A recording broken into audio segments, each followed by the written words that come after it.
Hi mga kauni, for today's vlog nga guys ay tuturuan ko kayo kung saan makikita yung number ng cellphone nyo dito sa cellphone nyo. Usually yung iba guys, pag hindi sinesave, hindi nyo mahahanap yan. Pero meron namang paraan para makita yan kasi nag-automatic naman ang mga SIM card, yung number nyo dito sa cellphone nyo. So ang gagawin nyo lang guys is pupunta ka lang dito sa contacts. Ako kasi guys, meron ako sarili, ayan o, yung the phone number. This phone number, meron sariling save.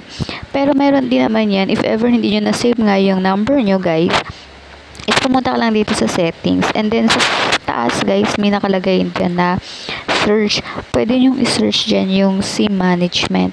Pero kung hindi nyo man makita guys, is pwede naman yan dito guys sa SIM card mobile data. Ayan.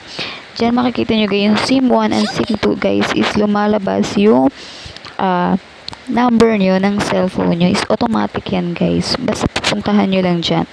So, kung hindi nyo siya makita guys, is i-search nyo lang yung SIM management. Tapos, i-click nyo yung SIM. Lalabas na dun yung number ng cellphone nyo. O, diba guys? Ganyan yung sa akin kasi guys, wala siya eh. So, automatic sa akin guys, nakalagay siya sa SIM card. So, yung mga walang ganon, is pwede nyo hanapin sa SIM management. O,